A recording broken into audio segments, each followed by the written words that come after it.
je vous retrouve aujourd'hui pour un nouveau tuto pour Shoe and Flower. Alors aujourd'hui on part au sport d'hiver avec ce timbre hivernal.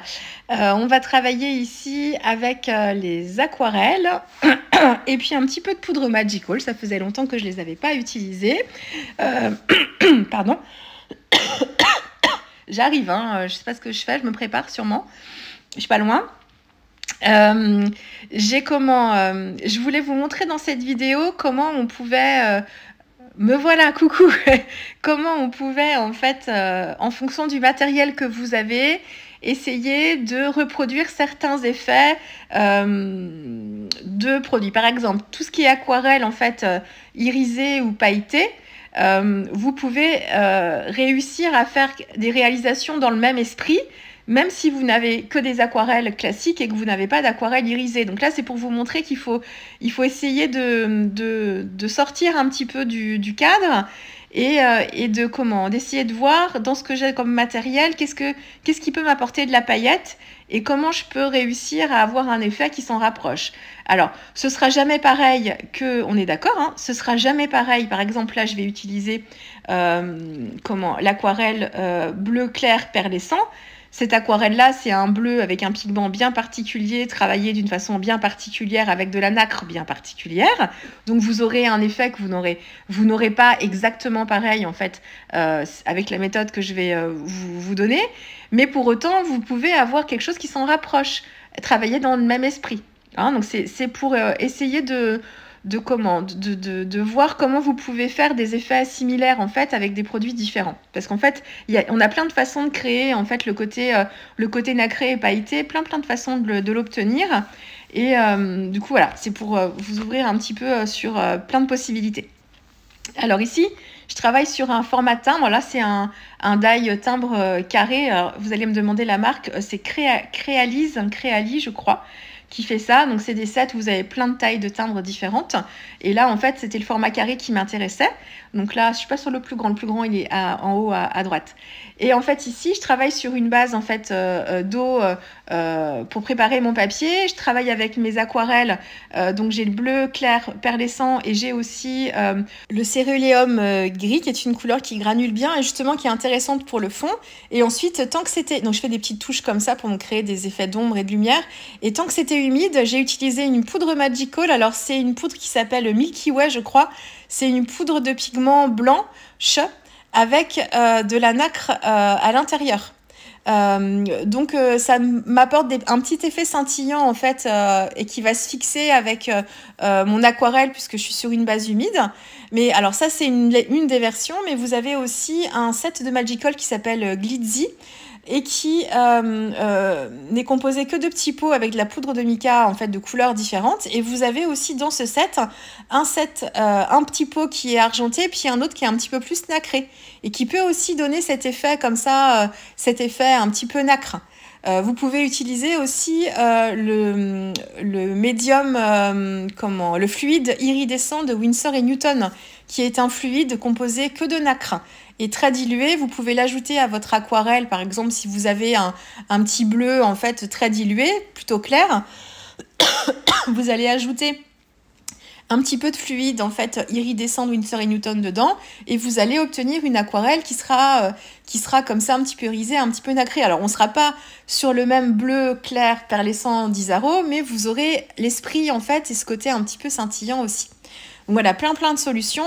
Vous avez aussi les pinceaux en fait Aqua Shimmer de Nuvo, qui sont composés d'eau, de fixatif et de petites paillettes ou de nacre.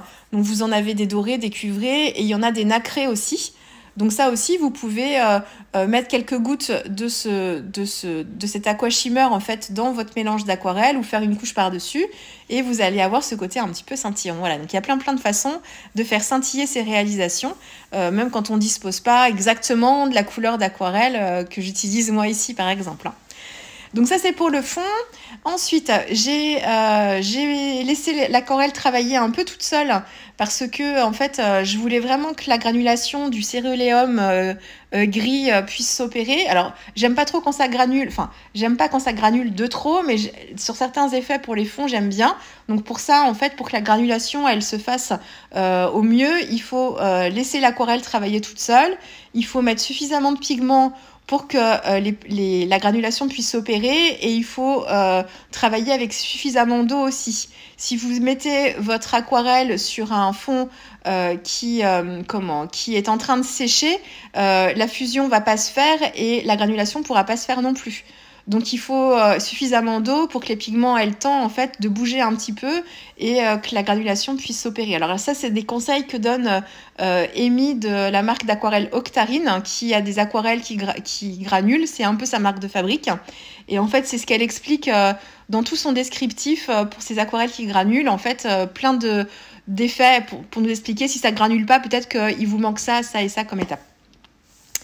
Voilà, là je suis en train de travailler ma petite jeune fille qui s'amuse à faire le papillon dans la neige. Je travaille dans un combo très froid ici. Je suis avec le céruléum gris pour travailler en fait son manteau. J'ai un petit peu de vert sur son collant ou son pantalon, en petite rayure je crois, mais c'est très très fin, je ne vois plus. Et en fait, alors son manteau, oui, c'est le céruléum gris, mais j'ai dû mettre un petit peu de vert Norman dedans pour que ça tranche un peu avec mon fond, quand même, pour qu'on tire un petit peu vers le vert. L'écharpe, c'est le rose Beverly que j'ai utilisé très dilué. Donc taille de pinceau très très très fine pour travailler un petit peu dans les détails et la précision. Le visage, c'est toujours le rose de Garance avec l'ocre jaune. Et ensuite, le bonnet, c'est toujours le rose Beverly. Une première couche plutôt diluée. Je suis revenue en fait travailler avec un mélange un petit peu moins dilué. Alors attention, les couleurs qui sont comme ça perlescentes chez Isaro, mais c'est le cas aussi dans beaucoup de couleurs nacrées. On va avoir un petit côté opaque en fait qui va venir recouvrir les motifs du tampon. Soit par la composition pigmentaire de votre aquarelle, qui peut être opaque sans forcément qu'il y ait de la nacre à l'intérieur d'ailleurs, hein. Mais aussi quand on a de la nacre dessus, ça va venir recouvrir un petit peu les motifs du tampon. Donc là, le bonnet, il a des petits pois dessus, donc ça a tendance à recouvrir un petit peu les motifs. Donc je vais revenir un petit peu les travailler après. J'aurais pu prendre mon petit crayon blanc de couleur Posca pour venir protéger un petit peu cette zone-là et éviter que l'aquarelle ne s'imprègne dans les fibres du papier. Mais bon, je crois que j'ai mis du doré après ou de l'argenté, je sais plus ce que j'ai fait. Je vois pas bien ici avec le retour caméra. Les cheveux, c'est toujours à peu près pareil. En fait, je cherche des chevelures un petit peu lumineuses en fait pour que ça contraste un petit peu. C'est pour ça que je travaille beaucoup en fait dans des chevelures. Enfin, je commence toujours avec l'orquinacridone en base, qui me sert aussi à travailler les chevelures blondes, mais elles finissent souvent châtain, châtain plus ou moins foncé, mais c'est pour me donner une base plutôt lumineuse et en fait c'est pour me permettre de travailler progressivement pour voir en fait quelle coloration de cheveux en fait je veux obtenir. J'y vais progressivement, puis quand la couleur me satisfait, je vais m'arrêter là ou alors je vais poursuivre pour que ce soit encore un petit peu plus foncé. Donc là, ouais, taille de pinceau très très fine, hein. Ensuite, j'ai utilisé le tampon avec la jolie frise en fait, qui fait un angle avec tous ces jolis flocons, magnifique ce tampon-là. Donc je l'ai utilisé en plusieurs fois pour m'encadrer ma scène, mais je veux la laisser respirer aussi un petit peu parce que ma carte là ici n'est pas très grande. Le motif de tampon central occupe quand même une bonne partie. Donc, si j'enferme complètement ma scène, moi je trouve que on va manquer de respiration. Donc, c'est pour ça que je laisse en fait une partie ouverte pour que ça respire un petit peu plus, que ce soit un petit peu plus aéré. Et en fait, je travaille ici en le ton sur ton pour les flocons. Donc, je vais utiliser le bleu clair perlescent pour travailler en fait juste un côté en fait de chaque pointe des flocons. Je travaille pas en fait le flocon d'un seul tenant, je le travaille zone par zone.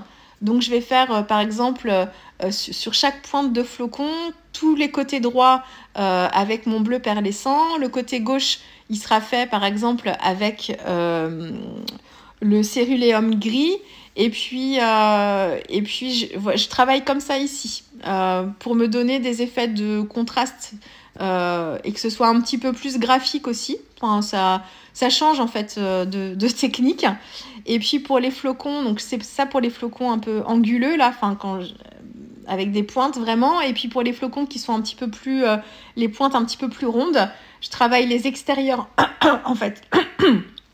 Je laisse la partie centrale plutôt claire avec le blanc du papier et je travaille en fait avec le bleu clair perlescent sur les extérieurs et encore plus vraiment sur le contour tout au bord avec le céruléum gris pour travailler les effets de volume en fait sur ce motif là. Et puis les feuilles, là je travaille avec un vert, donc je suis avec le vert Normad, mais j'ai dû utiliser peut-être un petit peu de vert de vessie dedans pour qu'il soit un petit peu plus vert. Et dans un mélange pas trop dilué non plus pour que ça ressorte bien sur le fond aussi, qu'on ait des effets plus visibles et on se rapproche un peu du manteau en fait de la jeune fille aussi avec ces feuillages là, pas tout à fait pareil mais dans les mêmes nuances.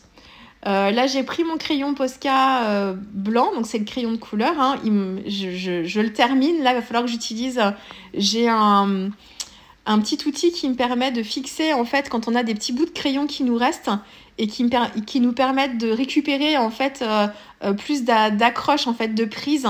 Donc c'est en fait un embout où on met le crayon à l'intérieur qui peut être très pratique. J'ai pas eu l'occasion de m'en servir encore, c'est Derwent qui fait ça. Je crois que dans le set j'avais deux diamètres différents pour pouvoir mettre 2 diamètres de crayons différents. Je pense que je vais finir par l'utiliser pour être plus à l'aise.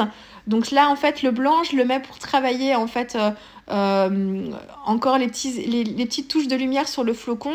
Et j'ai rajouté un petit peu de blanc aussi sur le fond de page pour travailler l'effet de neige un petit peu sur la partie un petit peu plus bombée en fait de la neige qui s'accumule comme ça quand elle fait le papillon.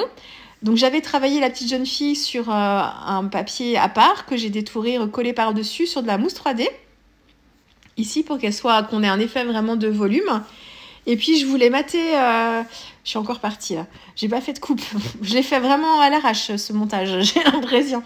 Elle dure pas trop longtemps la vidéo, c'est pour ça, je me suis permis de pas trop passer de temps sur la partie coupe. Je trouvais que je voulais mater ma carte. Je me suis créé un fond aquarelle bleu dont je vais me servir pour faire autre chose, tant pis. Et en fait, quand j'ai mis la carte par-dessus, ça n'apportait rien. Je l'ai maté avec le die timbre, le même die timbre mais plus grand, ça ne marchait pas. Je l'ai fait découper dans du papier blanc, ça ne marchait pas mieux.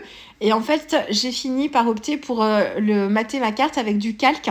Et du coup, on a le côté givré qui est renforcé. En fait, ça permet un matage pour mettre en valeur en fait la carte, mais tout en légèreté. Et on a le côté un petit peu givré justement apporté avec le calque. Donc, je trouvais ça plutôt sympa. J'essaye de vous la montrer de plus près pour que vous voyez un peu comme ça scintille, parce qu'elle scintille beaucoup cette réalisation. Et puis sur le verso, je me suis redécoupée en fait dans du papier aquarelle très fin, bon marché. La même taille de die timbre pour me faire un verso et puis alors moi je m'en servirai pas, elle va aller dans les locaux à l'atelier des sœurs Chou and Flower à Évran, cette carte là, donc je m'en servirai pas pour écrire forcément derrière, mais c'est pour me permettre d'avoir un fond plus propre et plus joli aussi. Puis si vous voulez faire cette carte et puis si vous souhaitez l'envoyer ensuite, vous avez de l'espace pour pouvoir écrire votre petit texte. Voilà, je pense que je vous ai tout dit. Il neige dans mes rêves. Je pense que c'est un tampon texte qui vient aussi de cette planche-là. Il me semble. Je crois me rappeler. Ou alors c'est la planche avec la frise, le coin flocon peut-être aussi. Je sais plus. Enfin, c'est l'une des deux. Qu'est-ce que j'ai d'autre ? J'ai fait des gouttes de Posca blanc aussi pour l'effet neige. Et puis voilà. C'est tout ce que j'ai à vous dire sur cette petite réalisation. J'espère qu'elle vous aura plu. Je vous laisse avec les photos et puis nous on se retrouve très vite avec une prochaine vidéo. Allez, au revoir.